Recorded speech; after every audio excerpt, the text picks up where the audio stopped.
spring camp starts on February 28th, and Justin kind of did some research and did some thinking and collaborated with his fellow cousins about some things we needed to have answered. And first and foremost, let's go around the table and talk about the position group that you are most looking forward to watching heading into spring camp. How about, what do you think, Gio?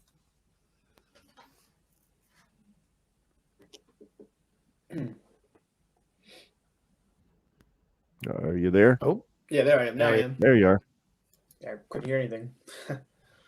All right, I couldn't hear anything at all. So now we're previewing the five. My number one is the QB competition. Thompson has 2 years of eligibility. Purdy has 4. Purdy was recruited by Oklahoma.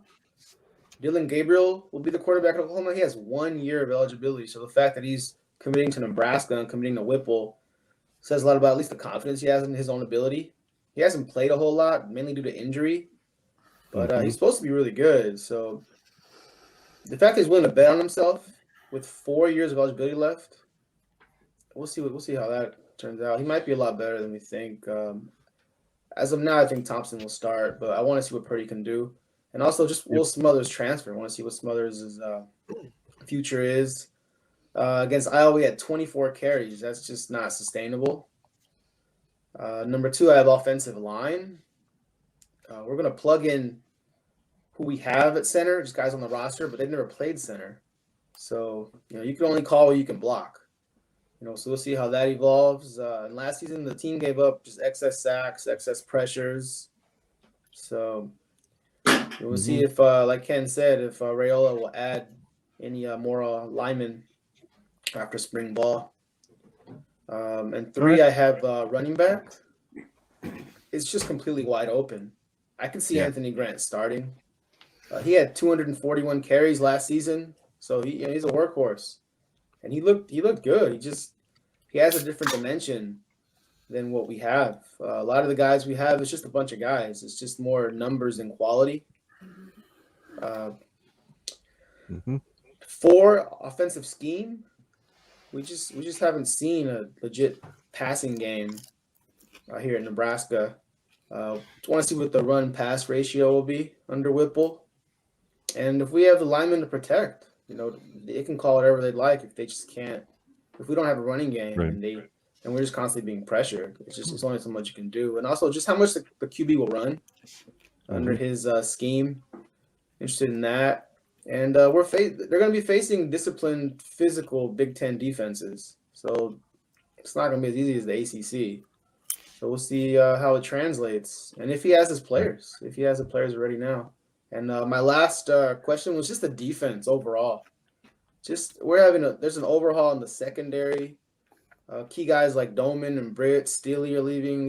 These are key cogs in the team. Thomas, Holu left, Riley. So interested how defensive tackle evolves, because the team, they did well against the run on the edge, especially with Doman, but they were terrible just up the middle.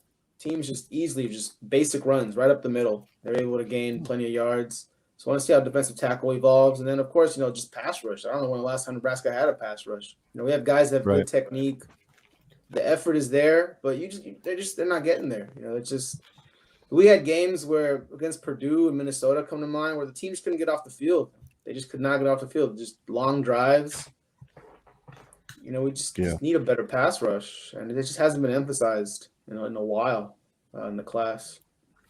All right. And those are my 5. All right. Well, how about you, Justin? What position group are you looking forward to watching in spring? It's got to be the wide receiver group here.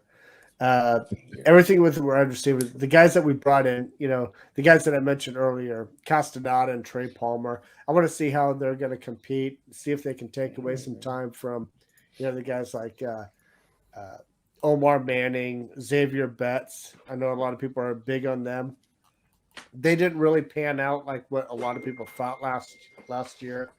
Oliver Martin, what's his role going to be on the team next year?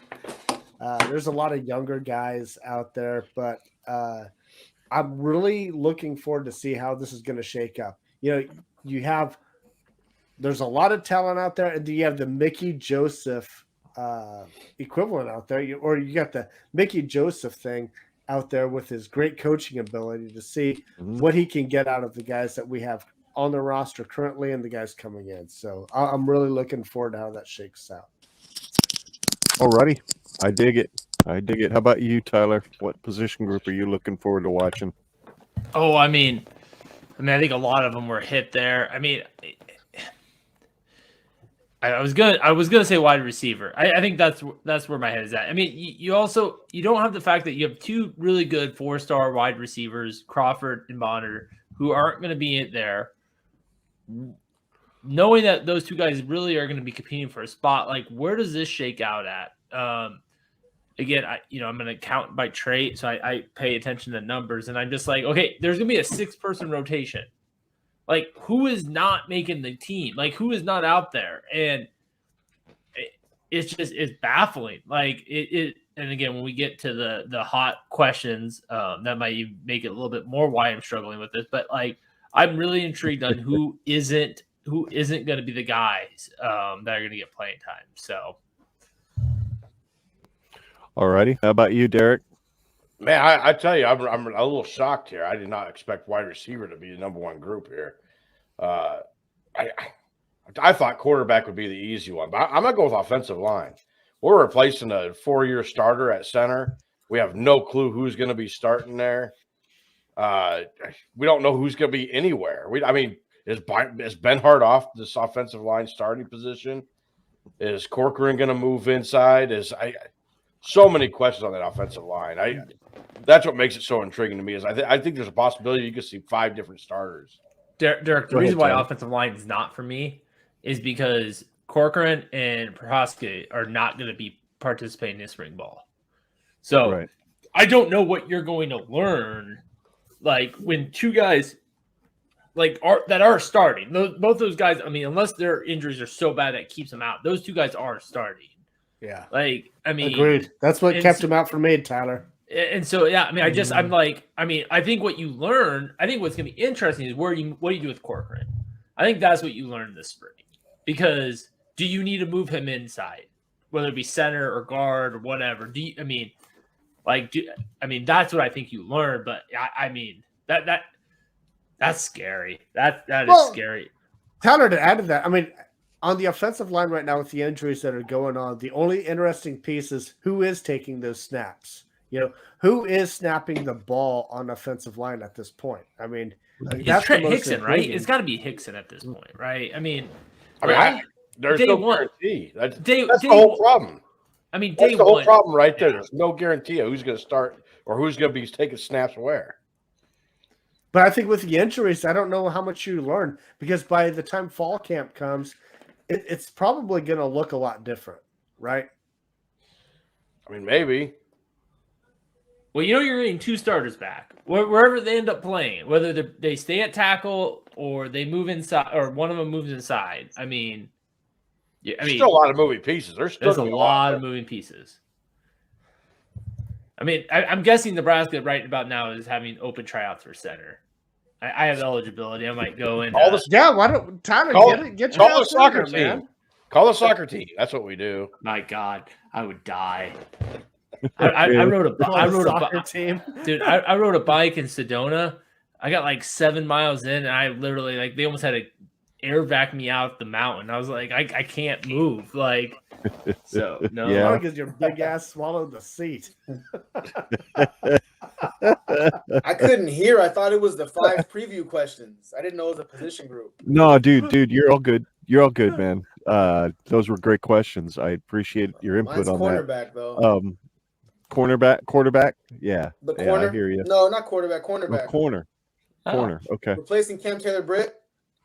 I'm hearing Big Ten honors. He was our number 1 starter for a number of seasons. So he was just a definite our best player, really, overall. He's the best player under the Frost era. I think that at this point you would look at him and say he's been the best overall player. I don't know, you could argue JoJo Doman too.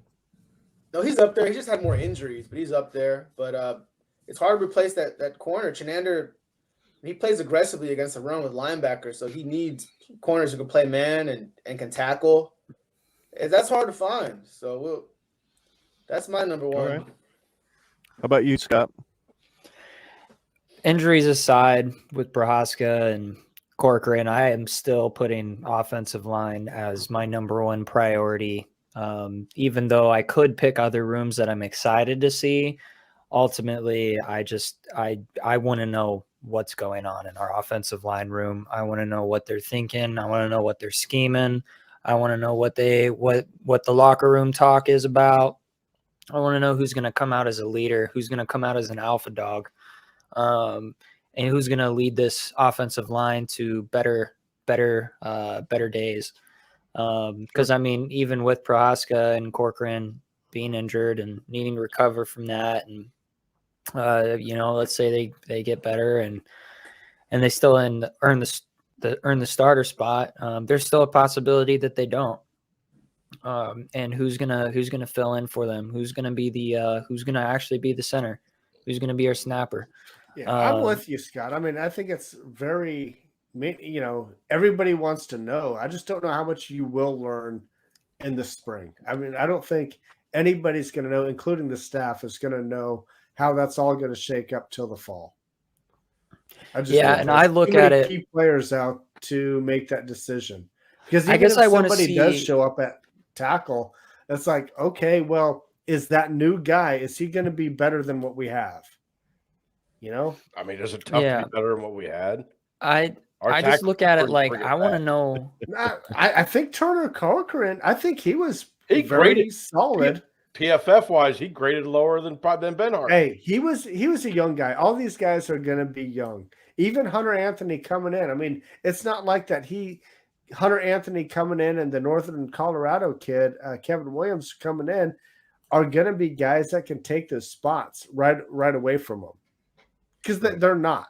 I'm not saying they are. I think there's going to be a lot of movement. I think you're going to see a lot of people taking different snaps in different positions.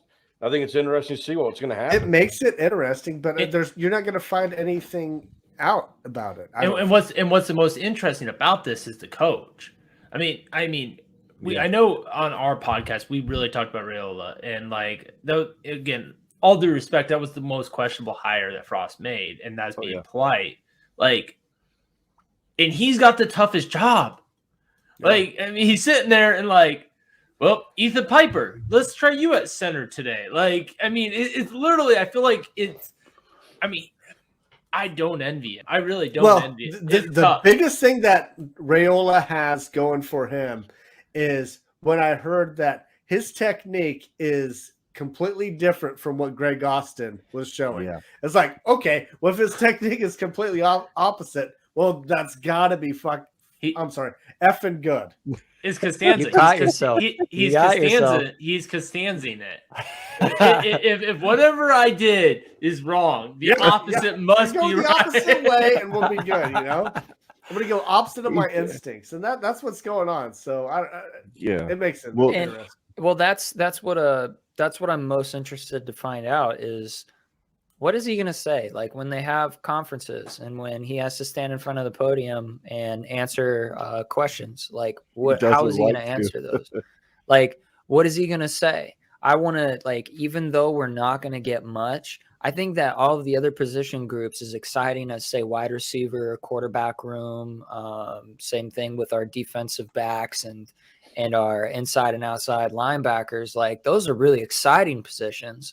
I could really, really focus on the excitement behind those, but dang it, I need to know what in the world you guys are thinking with offensive line, even if it's just a breadcrumb. Right. I'm going to eat that. I want to know what the hell you're thinking. And so that so that I don't sit here and drink Kool-Aid, I can drink reality sauce, and I can try and maybe orient myself to what is going to be the Achilles heel. Operates. That's not how Frost operates. We're not going to know jack shit from Shiola until they come out in Dublin and play a game. We're not going to know nothing, because we're going to walk in. We're going to watch a spring game that'll be as vanilla can get. We're just not going to know. And the guys that are probably going to play on all those spring game teams are guys that aren't going to see hardly any playing time in the fall. So the fact is, it's hard to figure out which position group I'm looking forward to most heading into spring camp, except for me, it would be quarterback. it just has to be quarterback because Martinez is gone. Smothers is quote unquote the heir apparent until he went and got 2 transfers.